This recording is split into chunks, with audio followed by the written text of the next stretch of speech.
Hello everyone and welcome back to Let's Play Mega Man. No, that's a wrong series. To The Legend of Zelda. In the last part, we went around Hyrule getting some stuff in the process, upgrading our armor and getting some items and heart containers. And in this part, we're going to continue on and do the first couple dungeons, actually.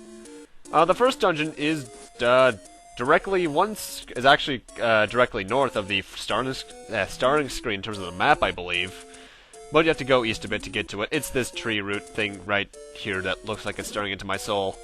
And I believe in terms of the Zelda canon, this is actually the Deku tree from Ocarina of Time. Welcome to level 1, the Eagle. Your basic starting dungeon, honestly. This is where you get introduced to keys, compasses, maps, and the annoying key spats things. I hate the bats. Oh god, they're annoying. And we got new enemies here, Stelphos. They can actually occasionally have items in them, like that one had a key. Some of them might even have the compasses or maps I'll be getting into later in them. And also, keep in mind that if you go to this place first, you're probably gonna get, you're gonna have a much harder time because you don't have my defense or heart containers. So I recommend doing all the stuff I did the last part first anyway, just so it helps you out. And more Stelphos. They look like they're trying to play drums, don't they? I can't actually. No, oh wow, I can't unsee that now. They're playing invisible drums. I will say these are probably the easiest Stelphos in the series, just because they don't really try to do much. They move randomly, though. Then again, the ones in the Oracle games are rather easy. Anyway, I just got a clock item there, like I think I mentioned in the last part, that completely stops time around you. Also, you got a shortcut to the north right there, but I'm not going to use that. Why? Because there's other stuff I have to do first. Namely, come over here and get this thing right there, which is a compass. Later games in the series, it would do more things than what it only does in this game, because in this game, it only points out the goal of the dungeon, which is that glowing dot in the top left. That is where the goal of the dungeon is, the Triforce piece. It doesn't even point out the boss to you like in one later games, or the treasure chests. You have to find. Then again, there are no treasure chests in this game, actually. There's only just the items on the floor. In fact, treasure chests weren't introduced until A Link to the Past. Huh. I never thought about that until now. Anyway, we want to head north now because this is the way you're supposed to go. You got new enemies here, gels. You should never die to them. Never. Never.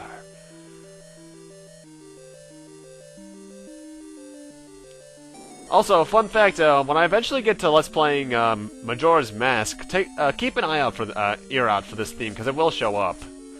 Then again, Majora's Mask, as much as I love it, won't come for a while, sad to say. Anyway, I just got the map there. As you may have noticed in the top left, we now have a full map of the Eagle. In fact, all of the names of the dungeons are derived from their shapes in this game, and I think Oracle of Ages does that as well. Was that Oracle of Ages? Yeah, I think it... Or was it both Oracle games? I can't remember. And I got new enemies, Garayas. These guys are the most dangerous enemy in the dungeon. They throw boomerangs at you, and they have range like nothing has ever had range before. Anyway, this is one of the few dungeons in the series that has 2 dungeon items to it. As I showed off in Minish Cap, every dungeon has an item that helps you get through it or such. They won't help you get through it as much as they would in the other games, but they're useful all the same. The first one here is the bow. Keep in mind, if you did not buy the arrows like I did last part, this would just be a bow. You would have no arrows to its name. We'll get some use out of that later on. And by the way, these are blade traps. They're annoying, and you'll be seeing this specific room layout a lot in the game. You'll even see it a couple times in the Oracle games, actually. Once I get to those. And we want to head east now. By the way, I love this dungeon theme. It's short, but it's oddly catchy. Got 3 more Garayas in here. You're gonna want to kill them because this is how you get the second dungeon item, the boomerang. This thing is useful, believe it or not. Its range is complete and total garbage. But what the boomerang has always done in the series is that it stuns the enemy, leaving them very open to attack, and it has a very long stun period in this game. And we got one of the more annoying enemies of the game in this room, the Wall Masters. If they grab you, you're going back to the first room of the dungeon. And we got the first boss, Aqua Mentis. Just stab his face. You should never lose, honestly. And that's a heart container, and that's also the first Triforce piece. One dungeon out of the main 8, done. And when you get a Triforce piece, your life is completely restored, so that's helpful. And it warps you out to the entrance. Anyway, let's head on over to Dungeon 2, shall we? This place is a bit to the east. But we have to go through a bit of a complicated route to get there, because there's stuff in the way. Ow. You know, it took me years to realize the pun behind the Octorok's name for some reason. Then again, I thought they were pronounced Octorks for years for some reason. Because, you know, they're octopi that shoot rocks. Ooh. Tektites, on the other hand, I don't think there's a pun behind their name. Doesn't stop them from being annoying. In fact, I think these are the worst Tektites in the series. Even Zelda 2's are rather easy. As long as you have the fire spell and everything.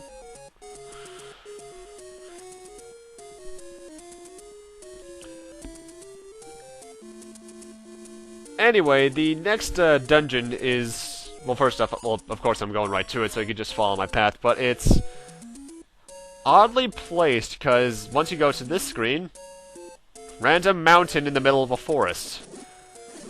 NES environments, don't you love them? But yeah, the second dungeon's right up here. And welcome to level 2! The Crescent, I believe it's called.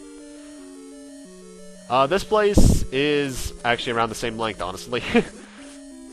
Got new enemies here, ropes, although they're snakes, oddly enough. They'll charge right at you if you're in a direct compass direction from them. And they're honestly just rather annoying. By the way, one thing I want to show off with the clock is that if you use the select button to actually pause the game without going into your inventory at the right time, Link becomes Santa Claus. I don't know how I found that out, but it amuses me to no end for some reason. Anyway, this is the first dungeon that has big shortcuts that you can do in order to save keys, because you might notice I already have... Well, actually, no, I had that key from that room, didn't I? But, if you play skillfully enough, you can actually keep keys from one dungeon to another. Obviously, the keys, as I forgot to mention last dungeon, open doors. If you're skilled enough and know where the shortcuts are, you can actually keep keys from one dungeon to another. In fact, that's rather useful, because it allows you to skip more annoying rooms. I'm not going to be doing that, but... Well, I will be doing it at once, so I'll always have one more key that I'm supposed to. But, yeah. And wow, we are a ways away from the Triforce piece.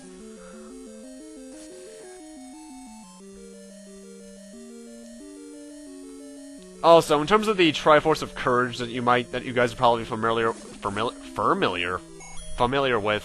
the rest of the series, that's not in this one. We're only assembling the Triforce of Wisdom. There's no, and Ganon, of course, has the Triforce of Power. There's no Triforce of Courage. That won't be introduced until later. Anyway, I'm just showing you the room that you could have used a locked key in, but I'm going to actually use this one shortcut. You can do this again in the dungeon later on. And here we are. Map! And I hit it when I accidentally use a bomb.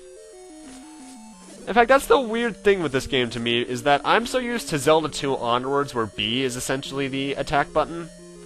Whereas in this one, it's A. B is what you use your special items on, and that just feels unnatural to me. Mind you, A has always been kind of like an action button, that's why I guess it's A. Kind of primary action, but B is an attack button to me nowadays. I blame Zelda 2 onwards. And essentially any GameCube game that used B as an attack button. Anyway, yeah, as you can see now that I've gotten the map, I am stuttering a lot this video. What the hell? This dungeon's map is in fact a crescent moon.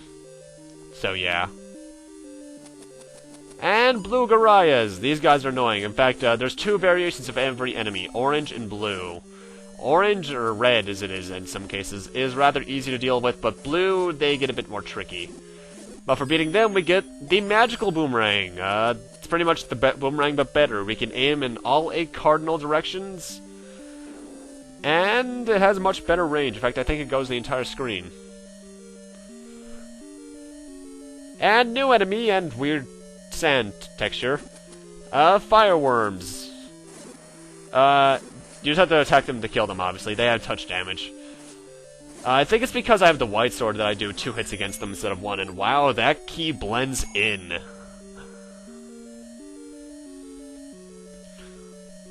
Over here we have essentially a bomb refill room, nothing too useful, but if you need more bombs, they're here.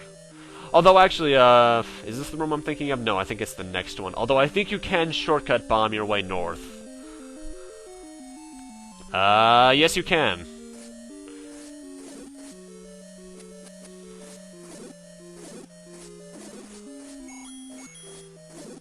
And snakes just attack from all directions. That's gotta be fun. Samuel L. Jackson, I'm not though, so I can't get them off the damn plane. Yeah, you can shortcut to from the south. You can kill these things with the boomerang? I didn't even notice that when I was recording it. I guess I was just trying to stun them. And you get 5 rupees for doing that, but if you head north, you actually get some advice that I want to show off. Because this game actually does give you a couple of advices in the I think couple of things of advice. I can't speak today. Hints and advice in the dungeons, like Dodongo dislikes smoke. However, some of them are very cryptic. That one's fairly obvious because bombs explode and cause smoke. But later ones are not so obvious. And by the way, in the old man room, you can use a bomb on the west wall to get into this room quicker. Also, exclusive to this game in the series, when you're close to the dungeon's boss, you can actually hear a bit of a roaring sound clip. And what is the boss of this dungeon? What else? But Dodongo. Pretty much just put 2 bombs in its mouth. You don't have to strike it or anything. If you don't have bombs, you're shit out of luck. And I'm even attacking it with my sword because I think I have to for some reason. And it's dead. Booyah. And with that, we've gotten our second Triforce piece. That went quickly, didn't it? Also, I love the theme that plays when you get the Triforce. Da-dun, da-dun. But with that, I'm gonna need to end this off here. Thank you guys for watching. Rate, comment, subscribe, all that kind of stuff. Leave me alone, Octorok. And next time on Let's Play Here I go again with Mega Man. Legend of Zelda, we're gonna continue on, probably get some more stuff done, or head directly to the 3rd dungeon, I forget which. See you guys then.